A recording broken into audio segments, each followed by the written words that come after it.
Good afternoon, everybody, and the warmest of welcomes to this wonderful moment, this precious moment for Nicola and James, as clearly they're about to make their vows together in marriage. So, on James and Nicola's behalf, thank you. Thank you for being here and offering them the best gift that you can give, that tenner that you put in an envelope. I mean, the gift of your presence. It means so much to them, and they would like to say thank you to all of you. A very extra special thank you to their beautiful flower girl, Lily. What have you got? You got a wand? Show everybody your dress. Oh, you do your magic on everyone. Do a wee twirl to show them your dress. She's not shy, is she? Do you want to come back down?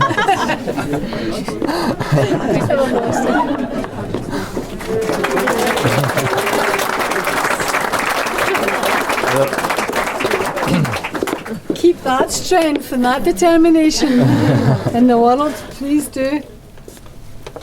And I'd also like you to introduce. You got the flowers? Yeah. Oh. She was hanging on to them to hold up. I'd like to, Karen, take a bow. Yeah. I'm introducing the wedding party. So we have Karen! And you have Ailey number 1. And Ailey number 2. And not necessarily in that order.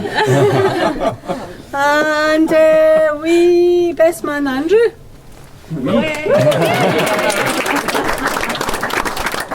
And there's John. As well. Right, ushers, who's the ushers? Oh, the ushers are there too. And you Andrew and John as well. Far too many of the similar names. Where in the usher right enough. Family names carry on. So, would you like to, Andrew, would you like to grab the quay? That's it. And I take it there's one for you, one of these bottles for you. Yes. Would you like to pour one of those yummy homemade limoncellos into the quay? Just one of them all. James and Nicola, you're drinking from the same cup, symbolising your friendship with these wonderful people here, and you're sharing your commitment to share all that the future may bring. So all the sweetness life's cup may hold for you will only be sweeter because you drink it and you made it together. And whatever bitterness it might contain, sure there won't be any, it'll be less bitter because you're sharing it together. So would you like to take a wee sip from the cup? And ladies and gentlemen, if you would like to, yeah, raise your glasses. In friendship, and commitment and loyalty to each other.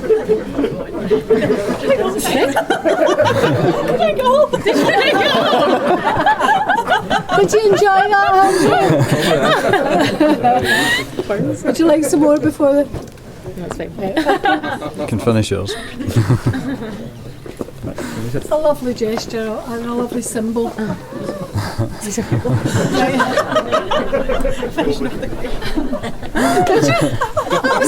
was a celibate's portion.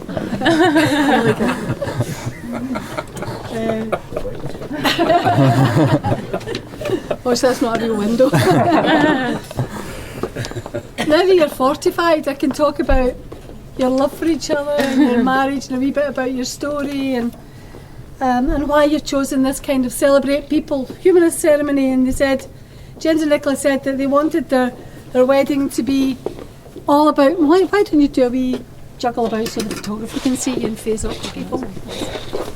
So about celebrating the relationship together, but also with all of you. And they do want the whole day to be personal and relaxed, and most of all this fantastic party to help them to begin the next chapter in their life together. So this is about celebrating people, this is about celebrating Nicola and James, and it's about everything that unites us, and what more unites us than love, and today the love between the both of them. I loved asking them, what does marriage mean to you? It means something different to everybody. And for them, they said, this is a way of showing your love for one another and sharing that love with all of you, their friends and their family. And they feel that they're just so lucky to have such a wonderful group of family and friends like you. And their relationship together has allowed them to be so close to all of you throughout the years. Being married, they said, for them both, they feel is just another step in the journey, and they're excited for their future together. Big round of applause.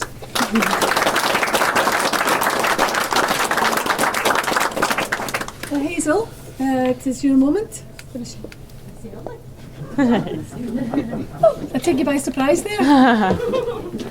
You can take your mask off for the reading. It's just sitting over there.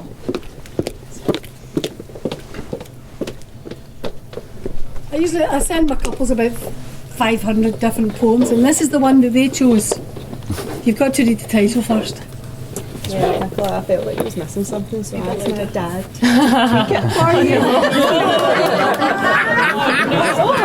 No. Just joking, that's for later. He never leaves the seat up. He never leaves the seat up or wet towels upon the floor. The toothpaste has the lid on and he always shuts the door. She's very clean and tidy, though she may sometimes delude. Leave your things out at your peril, in a second they'll have moved. She's thoughtful when she looks at her, a smile upon his face, while he looked that good in 50 years when his dentures are in place. She says she loves his kindness and his patience is a must, and of course she thinks he's handsome, which in her eyes is a plus. They are both not wholly perfect, but who are we to judge? He sometimes can be stubborn, and she won't even budge. With all that said and done, they love the time they've spent together, and I hope, as I'm sure you do, that this fine day will last forever. He'll be more than just her husband, he'll also be her friend, and then she'll be more than his wife, she'll be his soulmate till the end.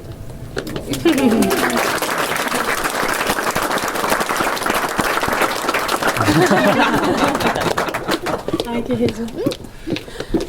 So they're duly fortified by the quake and the fabulous words of Hazel, words of wisdom, Hazel. So we've now come to the point where they're going to make their vows to each other, the bit that you've been just anticipating with a lot of love and a lot of fun. So I'm going to bring you both into the middle to face each other, and you can be on whichever side feels right. Happy?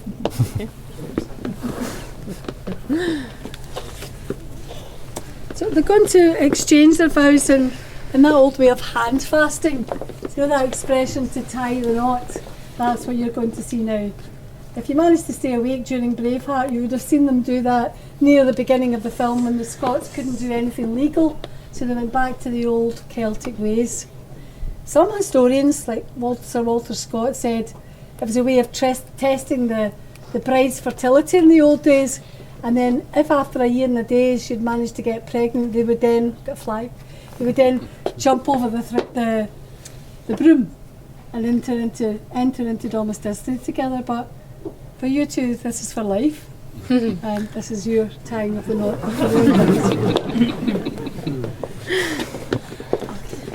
So if you now go for each other's, that's it, perfect. There we are. So we just put one end into your hand, James, first. Yep. Okay. Or my hand? Yeah, that'll do. Okay. Perfect. This bond is made by James's love for Nicola, and the second bond by Nicola's love for James. These are the hands of your best friends, full of love for you, that are holding yours on your wedding day, as you promise to love each other today, tomorrow and forever. These are the hands that will work alongside yours, as together you build your future. And these are the hands that, even when wrinkled and aged, will still be reaching for yours. We've not quite reached the point where you'll tie the knot, but we'll use that to replace the rings that you want to exchange first. Okay? So I'll just take this. Let go. Let go. Okay. And do we have the rings? Yes, we do. He's got the giggles now. Just take your own rings. Take the one for each other.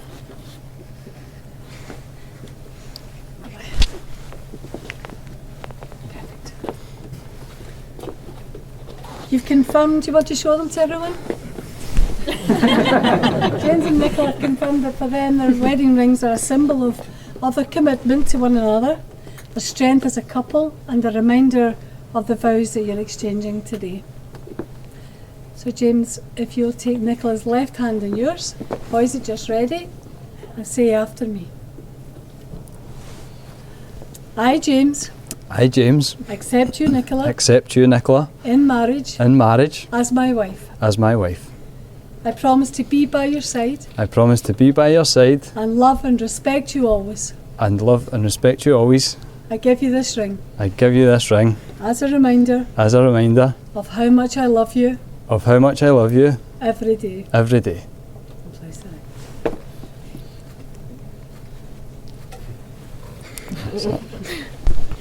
ring. You take his hand from yours. I, Nicola, accept you, James, in marriage as my husband. I promise to be by your side and love and respect you always. I give you this ring as a reminder of how much I love you every day.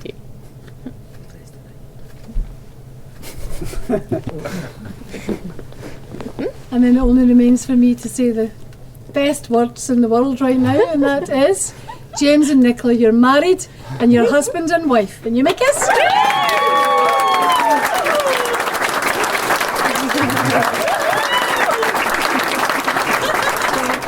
The knot that you started will now tie. So back again.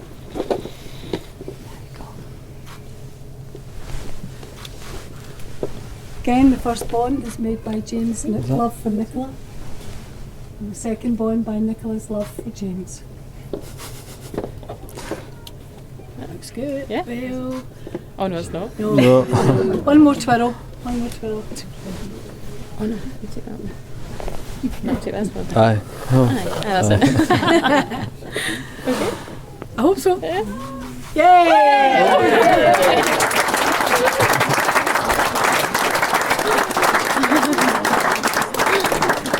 Well caught. Fantastic. Well, I know you'll all join with me in wishing them everything wonderful, everything good in their married life together, and have a wonderful day. Great party. They told me they feel they're so lucky to have such a wonderful group of family and friends. So you're all part of this. And what can I say is may life smile upon you, and may all your days together be numerous and bright. Ladies and gentlemen, if you'll stand, flowers back down. And I present to you the new Mr. and Mrs. Whiteford.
foremost, on behalf of my wife and I,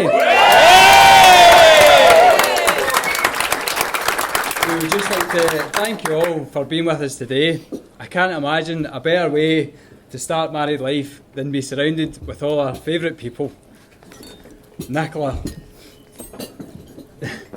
You'll agree she all looks absolutely stunning today. Yeah! Yeah!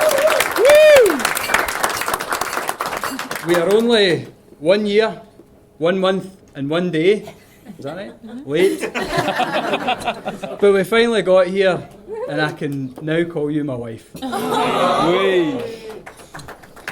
I'm delighted and so proud to be stood here next to you after the past year with all you had to put up with our wedding being put back so many times and you been flung into ICU during a global pandemic, and in between all that you were stuck in the house with me. It just goes to show you've got the heart of gold and the patience of a saint. Despite all that, what a day you've created for us. Believe it or not, Nicola actually put more into this wedding than I did. I often gave my opinion, made suggestions, and Nicola, well, she dismissed every one of them. In fact, it's not easy being Nicola's partner. I mean, I'm not half as intelligent as Nicola and not nearly as fit and healthy, even though I try to keep in shape. I often wonder if Nicola is ever disappointed with me and my body. A tiny part of me says yes.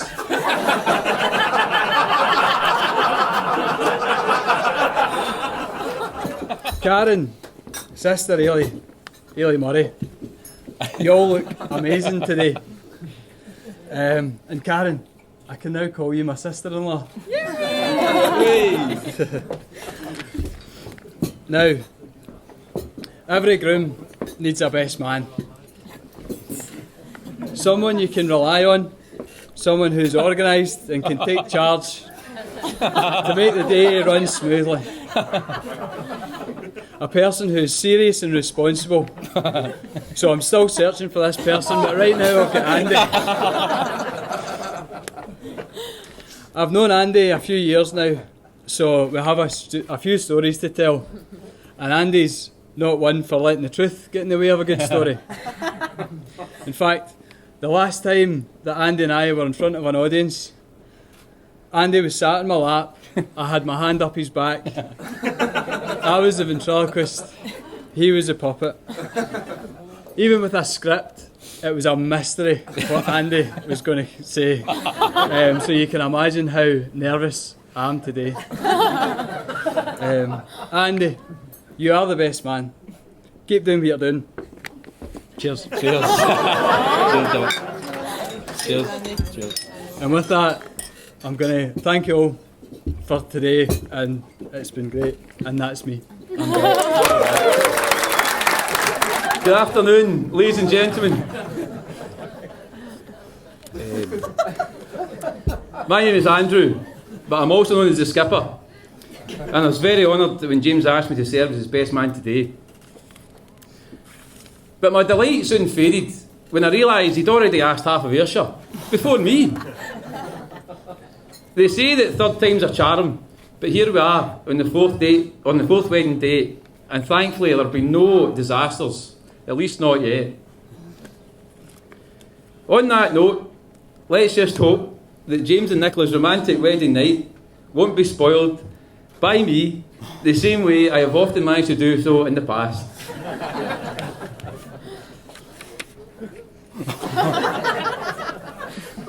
An example of this occurred in the early days of James and Nicola's relationship.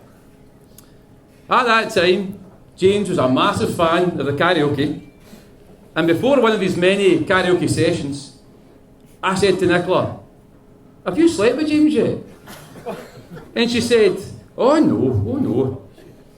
And I said, well, see, once you've heard him singing the night, you will. And see if you don't, I will. And that was the third night that Jimmick and I slept together. I've got a message here from Jummert's Curling Club, Stuart and Heather. Apologies, we couldn't all be there today. Good luck with James. We found him to be useless in most positions. But we wish Nicola all the best for tonight.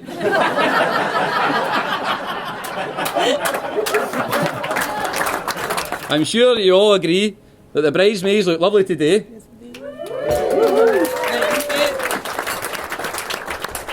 And I've done a wonderful job of keeping the wedding party, especially me, calm and in check. Thanks to them for all their help and support on this very special day. They have only been upstaged by Nicola, who looks absolutely beautiful today. James, I'm sure you're feeling like the luckiest man in the world right now. Yep. And I would like to take this opportunity to say how wonderful it is to be here today and seeing everyone together again to celebrate this very special occasion. Ladies and gentlemen, it's been the utmost pleasure to serve as James's best man. The American novelist S.E. Hinton said, "If you have two friends in your lifetime, you're lucky. If you've one good friend, you're more than lucky." And James, you've been a fine example of a good friend to me. We've had 15 great years of friendship, and here's to many more. Do something you love, and you'll never work a day in your life, is another quote that we often hear. And I also like to apply this hypothesis to marriage. Marry your best friend, and you'll always be happy. And marriage will never be hard work. A happy wife is a happy life. Seeing James and Nicola today is the first time in 15 years that I'm more than happy to take second place in James's best friend list. But only for a day. I really do wish you both all the happiness in the world, now and forever. Ladies and gentlemen, please be upstanding and join me in a toast. To the bride and groom, the new Mr. and Mrs. Whiteford. Cheers. Cheers. Cheers. Karen is a great friend of mine, excellent company, and you're always guaranteed a laugh when Karen is around. Always up for new ideas, Karen this last year took up life drawing classes, which consisted of sitting in Zoom and learning how to draw naked people. Now, when I was talking to Karen just before we came inside earlier, I happened to ask her if she knew the difference between a chicken leg and a penis. And she looks at me and says, "No, Andrew, I don't." So we're going for a picnic on Saturday.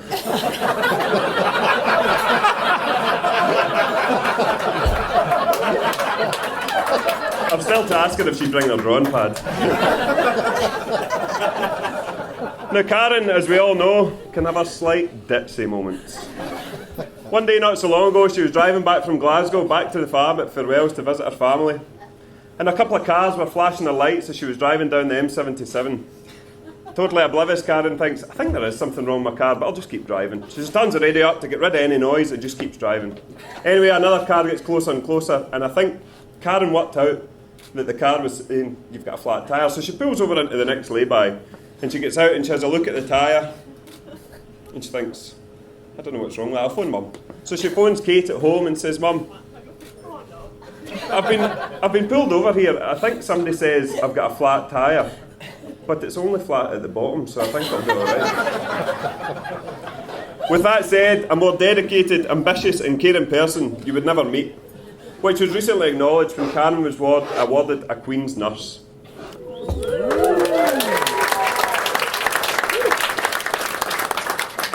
Moving on to Nicola's younger sister, we have Ailey Drummond. Another good friend of mine. It was great to see Ailey today, after quite some time since we last seen each other.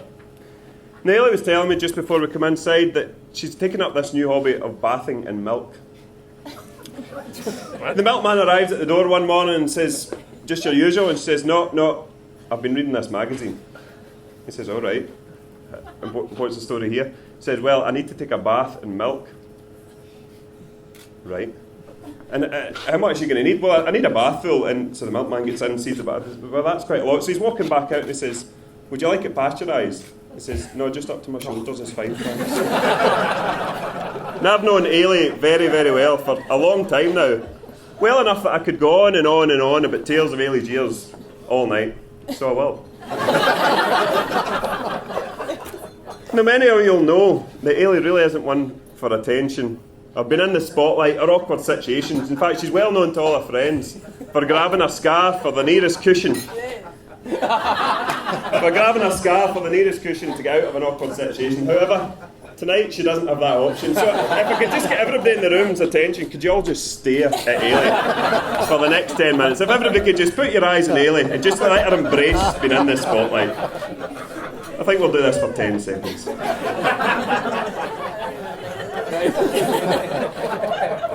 Another 10. Now, nothing is ever a problem or a worry for Ailey, and she always finds a solution in any situation. A music festival in Oban was where I really seen the peak of Ailey's problem solving. The sunshine had died down, and as we staggered towards the nearest pub from the gig, Ailey had came across the biggest problem that she was going to face that weekend. She had no room left in her handbag for her Ray-Ban sunglasses. Now, just as I turned around, we were walking down the street, I turned around, I see Ailey just ripping the glasses off her head and shoving them through the nearest post box. I says, Ailey, what are you doing? She turned around and says, Andra, the sun's away, I don't need them, I've no space in my handbags, I'm posting them home. Problem solved. Now, as I mentioned before, I've known Ailey for 16 years now when we came in tow through the Young Farmers, and I really do hope that after today's speech there's at least 16 years more of friendship. Joking aside, 3 nicer people you would not come past than Karen, Ailey and Ailey.